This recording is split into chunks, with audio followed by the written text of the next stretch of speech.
Hi guys, welcome to series 3. Let's tune in. We will be talking about behavior in this series of discussions, and we will start by looking at different definitions across various fields and highlighting the portion of the definition in this lesson.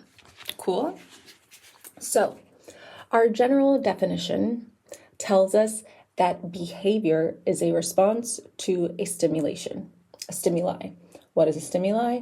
Something that stimulates you, right? So whether that's your own thoughts stimulating you to take an action, your emotions stimulating you to take an action, right? We've already discussed those two, which is why it's really important that we learn to control our thoughts and regulate our emotions. Cool. Our psychology definition tells us that emotions are an observable action or response of an organism. We are organisms, yes. Observable action and response. So we are having actions according to stimulations and responses according to stimulations. Yes. Okay, let's continue. Behaviorism definition of behavior tells us that behavior is a measurable response to environmental stimuli.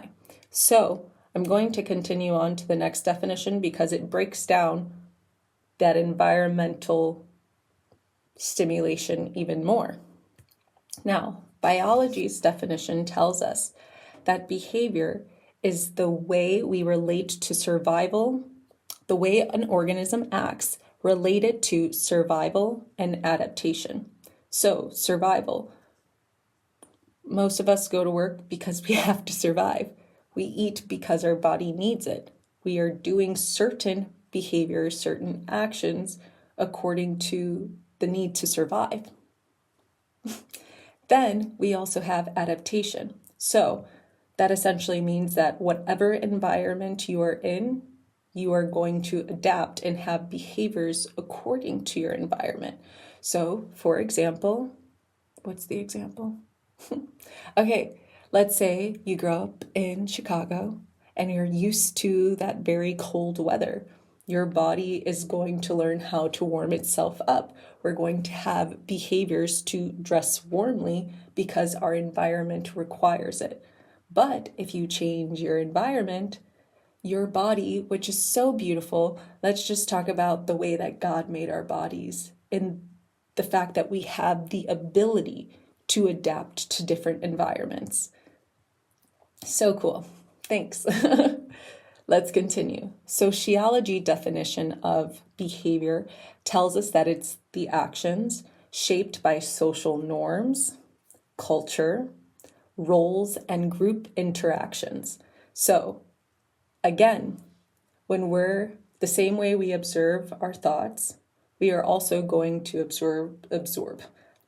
observe our emotions, and now we need to be observing our behaviors. When I have a behavior that I'm pleased with or not pleased with, what were the social norms? What about my environment and the people around me have contributed to me acting that way?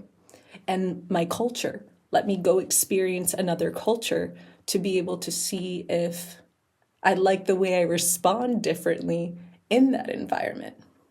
Then we have roles like gender or class. How am I acting according to these labels that were put upon us?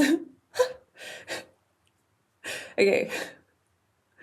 And then we have group interactions, right? If I'm responding in a way that I don't like when I hang out with certain people, it's okay if they're not your people. Okay. Last but not least, our computer science definition of behavior tells us it's how a system or a program, aka you, aka your brain, our tool, responds to inputs and conditions. Inputs, essentially that prompt, and conditions, our database. When everything comes together, isn't it so cool? Okay, so again, you are simply responding to a program that was given to you. And we can change that program by adding in new information, new feelings, new behavior, changing our environment, and adapting to it, because we're going to act differently if we change these things. Now, hold up, because we're now just starting to observe our thoughts, regulate our emotional state, and that's a lot to do all at once, especially because maybe we're dealing with several emotional states, several thoughts that we're trying to get rid of, which means that while we're trying to respond, we need to do so slowly so that you or others are not harmed in this process. So, your life is an accumulation of what you have said yes to and no to.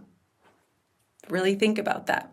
So, in this desired reality that you want, and hopefully is for the greater good of all of us wanting, a peaceful world where we can all be ourselves, we have to think about if what I'm saying yes to is leading me towards that, if what I'm saying no to is leading me towards that. That's how I should be making my decisions. But because we're babies right now in trying to change, there's also another option, which is maybe. And I'm going to give you a response that you can use while you're trying to figure out exactly what you want. Hey, do you want to go to the movies? I'll think about that. Let me get back to you. Then take your time to go figure out if that's exactly what you want. Is going to the movies what you want to spend your money on? Is hanging out with those people what you want to be doing? Do you have something more important to be doing? But also, do I need a break? Do I need to go absorb another culture's get the information from that movie to process and change my world, to explore my imagination? Whatever the case may be, you have to decide, is this leading closer to what I need? But also, like, this desired reality we want, right? There's work that we have to do to get there, but we also need breaks. So I don't want you to get so cookie cutter, that was for me, that you're only focused on the goal, because it is when you are also relaxed that the best ideas come, that you are in a regulated emotional state. Yeah? Yeah. I don't know where that came from, guys. Okay. So, again, what do you respond to? What is stimulating your behaviors? So, observe your thoughts and ask yourself, why am I responding like this? Looking at the emotion behind the thought, which is all leading to the way in which you behave. So, when you're asking yourself, why do I respond like this? Is it because of your unprocessed emotions? Who said that? Okay. External factors, or internal really, but that's the thoughts and emotion. But external factors like the social norms, the culture, roles, group interactions, yeah? So that should not be affecting our behavior unless it's like, hey, I'm gonna maybe move over because the older lady needs to sit down. That's like a good behavioral adaptation to your actual environment. Is it my ego that's keeping me from responding in the way in which I want to? Okay, this lesson is over, but I will see you in the next one. Bye.